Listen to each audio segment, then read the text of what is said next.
नमस्कार, आप देख रहे हैं यूट्यूब चैनल जी गुरुजी। आज हम पढ़ेंगे कक्षा 8वीं विषय संस्कृत का अष्टमः पाठः ग्राम्य जीवनम अर्थात पाठ 8 गांव के जीवन के बारे में हम यहाँ पर अध्ययन करेंगे। तो देखते हैं, ग्राम्य जीवनम सुव्यवस्थितम भवति। गांव का जीवन सुव्यवस्थित होता है। ग्रामे प्रायेण सर्वे स्वस्थाः भवन्ति। गांव में प्रायः सभी स्वस्थ होते हैं। वनेषु नगरेषु च तथा जीवनम न भवति। गांव में वनों और नगरों में वैसा जीवन नहीं होता है। तथा मतलब वैसा। वस्तुतः ग्रामाः वन नगरयोः मध्ये सन्ति। वस्तुतः गांव वन और नगर के बीच में होते हैं। मध्ये सन्ति अर्थात बीच में है। ग्रामीणाः प्रायेण कृषिवला भवन्ति। गांव के लोग प्रायः किसान होते हैं। कृषि वाला मतलब किसान, भवंती मतलब होते हैं। ते च प्रातः कालात् सायं यावत् क्षेत्रेषु कर्म कुर्वन्ति। वे सवेरे से शाम तक खेतों में काम करते हैं। कालात् पंचमी भक्ति है। क्षेत्राणि परितः वारिणा पूर्णाः कुल्याः भवन्ति। खेत की चारों ओर की नालियां पानी से भरी होती हैं। वारिणा मतलब जल, कुल्याः मतलब नाली। कृषकाः क्षेत्राणि हलेन कर्षन्ति। किसान खेत को हल से जोतते हैं। कर्षन्ति मतलब जोतना, हलेन मतलब हल, जिसको छत्तीसगढ़ में नांगर भी बोलते हैं कहीं कहीं। कुल्या जलेन तानि सिंचन्ति। नाली के जल से उसकी सिंचाई करते हैं। तत्र बीजानि वपन्ति च। और वहां बीज बोते हैं। वपन्ति मतलब होता है बोना। ग्रामाण परितः सस्य श्यामला धरित्री राजते। गांव के चारों ओर फसलों से हरी भरी भूमि सुशोभित होते हैं। राजते मतलब सुशोभित होना। परिश्रमशीलाः ग्रामीणाः धान्यादिकम उत्पादयन्ति। परिश्रमशील ग्रामीण धान्य आदि उत्पादन करते हैं। धान्य मतलब अनाज आदि उत्पादन करते हैं। वैज्ञानिको उपकरणानां सहाय्येन इदानीं कृषि व्यवसायः लाभप्रदः संजातः। आजकल वैज्ञानिक उपकरणों की सहायता से कृषि का व्यवसाय लाभदायक हो गया है। इदानीं मतलब होता है इस समय, संजाता मतलब हो गया है। तो आजकल गाँव में भी वैज्ञानिक तरीके से कृषि कर रहे हैं, जैसे ट्रैक्टर, हार्वेस्टर आदि का प्रयोग करते हैं। ग्राम पथिका नाम गोपाला नाम च संगीतेन हृदयः प्रसन्नः भवति। गांव के राहगीर एवं ग्वालों को गीतों से हृदय प्रसन्न हो जाता है। हृदय मतलब हृदय, संगीतेन मतलब संगीत, भवति मतलब हो जाता है। वृक्षाः निस्वार्थम एव फलम छायाम च प्रयच्छन्ति। वृक्ष निस्वार्थ भाव से फल और छाया प्रदान करते हैं। ग्रामे शुक हंस मयूर कोकिलादयः पक्षिणः कूजन्ति। यहाँ शुक मतलब होता है तोता, हंस को तो जानते हो, मयूर को भी जानते हो, कोकिला मतलब कोयल, कूजन्ति मतलब कुंजन करना। तो गांव में तोते, हंस, मयूर, कोयल आदि पक्षियां कलरव करते हैं। हरिण गो महिष मेषादयः पशवः च चरन्ति। हिरन गाय, महेश मतलब होता है भैंस, और मेष मतलब होता है बकरा आदि पशु भी चरते हैं। ग्रामेषु मनोरंजनम अल्प व्यय साध्यम भवति। गांव में मनोरंजन के सस्ते साधन होते हैं।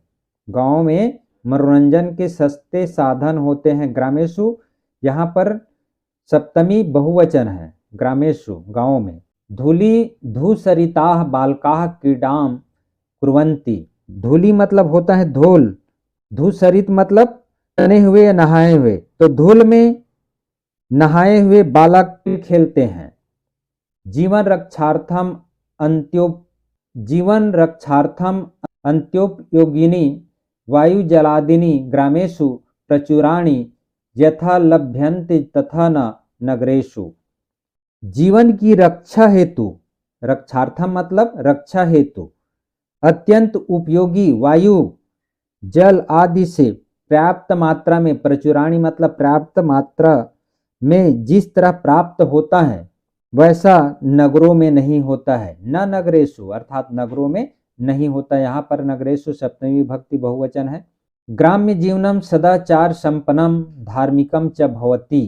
गांव का जीवन सदाचार से संपन्न और धार्मिक होता है। सदाचार मतलब सज्जन आचरण वाले। धार्मिकम च भवति और धार्मिक होते हैं। ग्रामवासीनां मनांसि निर्मलानि भवन्ति। गांव वासियों का मन निर्मल होता है। निर्मल मतलब साफ होता है अर्थात छल कपट नहीं होता है। तत्रत्यम वातावरणम स्वच्छम भवति। वहाँ का वातावरण स्वच्छ होता है। प्राचीन काले ग्रामेषु तथा विद्यालय चिकित्सालयादीनां सौविध्यम नासीत् यथा अद्यास्ति। तो प्राचीन काल में गांवों में तथा मतलब उस प्रकार की शिक्षा के लिए विद्यालय, इलाज के लिए अस्पताल की सुविधा नहीं थी जिस प्रकार से आज है। तथापि अधुना ग्रामेषु सफलानि साधनानि यदि उपलब्धानि भवेयुः तर्हि ग्राम्य जीवनम इतोऽपि सुखकरम च भविष्यति। फिर भी आज गांव में सफल साधन यदि उपलब्ध हो तो ग्राम्य जीवन इससे भी अधिक सरल और सुखमय हो सकता है। भविष्यति होगा या हो सकता है। तो जो शहरों में सुविधाएं मिलती है वह गाँव में मिलेगी। तो आज जो है यह जो है सुखकर और सरल हो जाएगा। तदर्थम ग्राम निवासिभिः सम्भूय प्रयत्नः विधेयः। उसके लिए ग्रामवासियों को मिलकर प्रयत्न करना चाहिए। सम्भूय अर्थात मिलकर, प्रयत्न मतलब प्रयास, विधेय मतलब करना चाहिए। इस प्रकार आपका ग्राम्य जीवनम पाठ समाप्त होता है। अब देखते हैं हम प्रश्नों का उत्तर। पहला, निम्नांकित प्रश्नों के उत्तर संस्कृत में लिखिए। जो प्रश्न दिया हुआ है उसका उत्तर संस्कृत में लिखना है। का है ग्राम्य जीवनम कथम भवति। ग्राम्य जीवन कैसा होता है। तो इसका उत्तर है ग्राम्य जीवनम सुव्यवस्थितम भवति। गांव का जीवन सुव्यवस्थित होता है। ख है ग्रामे प्रायेण जनाः कीदृशाः भवन्ति। गांव में प्रायः लोग कैसे होते हैं। तो इसका उत्तर है ग्रामे प्रायेण जनाः स्वस्थाः भवन्ति। गांव में प्रायः लोग स्वस्थ होते हैं। ग है क्षेत्रेषु जनाः कदा कार्यं कुर्वन्ति।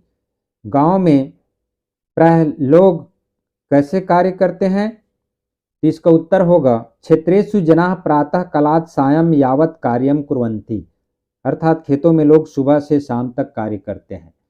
घ है कुल्यया परिवेष्टितानि कानि सन्ति। अर्थात नालों से क्या घिरा हुआ है। इसका उत्तर है कुल्यया परिवेष्टितानि क्षेत्राणि सन्ति। अर्थात नालों से खेत घिरा हुआ है। अंग है इदानीं कृषि व्यवसाय कीदृशः अस्ति। इस समय कृषि व्यवसाय कैसा है। तो इसका उत्तर है इदानीं कृषि व्यवसायः लाभप्रदः अस्ति। इस समय कृषि व्यवसाय लाभप्रद है। च है हृदयः केन प्रसन्ना भवति। हृदय किससे प्रसन्न होता है। तो इसका उत्तर है हृदयः ग्राम पथिकानां गोपालानां च संगीतेन प्रसन्नः भवति। अर्थात हृदय गांव के राहगीर एवं ग्वालों के गीतों से प्रसन्न होता है। छ है धूलि धूसरिताः विविधाः कीड़ाः के कुर्वन्ति। अर्थात धूल से सने हुए अनेक कीड़ाएं कौन करते हैं। तो इसका उत्तर है धूल धूसरिताः विविधाः कीड़ाः बालकाः कुर्वन्ति। धूल से सने हुए खेल बालक करते हैं। ज है ग्राम्य जीवनम सुखकरम कथम भवेत्। गांव का जीवन सुखकर कैसे होता है। तो इसका उत्तर है यदि ग्रामेषु सफलानि साधनानि उपलब्धानि भवेयुः तर्हि ग्राम्य जीवनम सुखकरम भवति। यदि गांव में सफल साधन उपलब्ध हो तो गांव का जीवन सुखकर होगा। दूसरा है कोष्टक में दिए गए उचित क्रियापदों से रिक्त स्थानों की पूर्ति कीजिए। जो क्रियापद दिया हुआ है वो जो सही है, दो दिया हुआ है, दो में से एक सही है, उसको आपको लिखना है। तो का है पक्षिणः खाली स्थान। तो यहाँ पर दिया हुआ है कुजंती और कुजती। तो चूंकि पक्षिणः बहुवचन है, पक्षी पक्षी पक्षिणः, तो यहाँ पर कुजंती बहुवचन है और कुजती एक वचन है। तो कुजती नहीं आएगा, कुजंती आएगा। तो पक्षिणः कुजंती। उसी प्रकार ख है ग्रामीणाः हलानि। यहाँ पर कर्षतः और कर्षन्ति दिया हुआ है। तो चूंकि हलानी जो है बहुवचन है और ग्रामीणा भी बहुवचन है, तो यहाँ पर करसंती बहुवचन आएगा, करसता नहीं आएगा।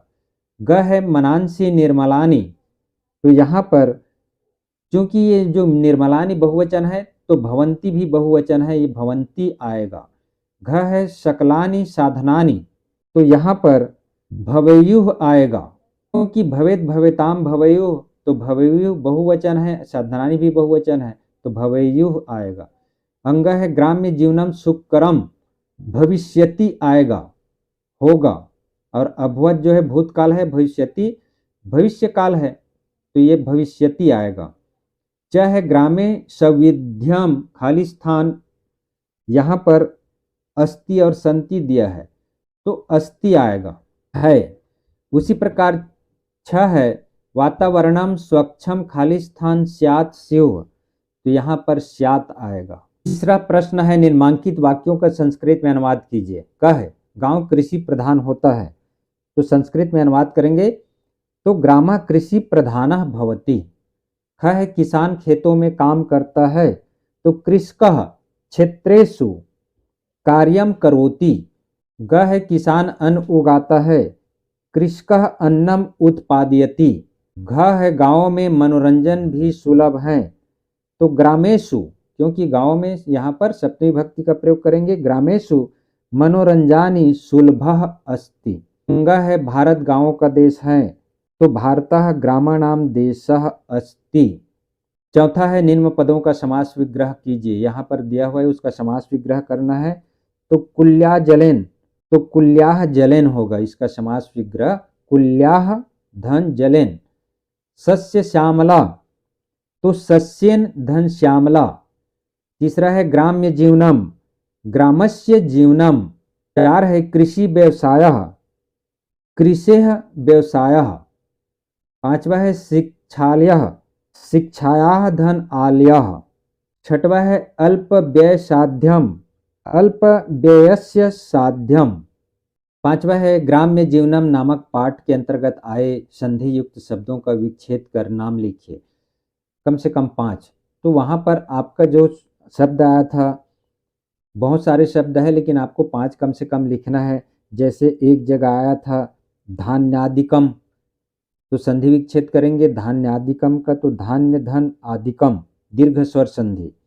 उसी प्रकार वायु जलादिकानी आया था, तो वायु जल आदिकानी, दीर्घ स्वर संधि। उसी प्रकार एक जगह आया था वैज्ञानिकोपकरणाम, अर्थात वैज्ञानिक धन उपकाराणाम, गुण स्वर संधि। उसी प्रकार आया था नासित, न धन आसित, दीर्घ स्वर संधि। फिर आया था अत्यंतोपयोगिनी, अर्थात अत्यंत धन उपयोगिनी, गुण स्वर संधि। उसी प्रकार आया था शिक्षालयः, शिक्षा धन आलयः। फिर आतुरालयः का भी आया था, आतुर धन आलयः अर्थात अस्पताल। फिर तथापि आया था तथा धन अपि, दीर्घ स्वर संधि। कोकिलादयः आया था, कोकिला धन आदयः, दीर्घ स्वर संधि। इस प्रकार आपका इसमें संधि है। छठवा है कृषि वलः अकारांत पुल्लिंग शब्द का रूप, कारक रचना तीनों वचनों और सभी विभक्ति में लिखना है। तो कृषि वलः, जैसे कृषि वलः, कृषि वलव, कृषि वलाह, कृषि वलम, कृषि वलव, कृषि वलात्, कृषि वलेन, कृषि वलभ्याम, कृषि वलय, है ना। उसी प्रकार है कृषि वलाय, कृषि वलाभ्याम, कृषि वलेभ्यः। पंचमी होगा कृषि वलात्, कृषि वलाभ्याम, कृषि वलेभ्यः। षष्ठी होगा कृषि वलस्य, कृषि वलयोः, कृषि वलानाम। सप्तमी होगा कृषि वले, कृषि वलयोः, कृषि वलेषु। उसी प्रकार संबोधन में है कृषि वल, हे कृषि वलव, हे कृषि वलाः। अर्थात अकारांत पुल्लिंग है कृषि वलः, राम के या बालक के अनुसार चलेगा। रामः रमौ रमाः, रामं रमौ रमान्, रामेण रामाभ्याम रमई, रमाय रामाभ्याम रामेभ्यः, रमात् रामाभ्याम रामेभ्यः, रामस्य रामयो रामानाम, रामे रामे रामेषु, हे राम, हे रामो, हे रमाः चलता है। उसी प्रकार कृषि वलः का चलेगा। अर्थात बालक के राम का यदि आप शब्द रूप याद कर लिए तो कृषि वलः को भी लिख सकते हैं। इस प्रकार आपका ग्राम्य जीवनम पाठ समाप्त होता है। तो वीडियो को देखते रहिए, लाइक, सब्सक्राइब एवं शेयर जरूर कीजिएगा। धन्यवाद।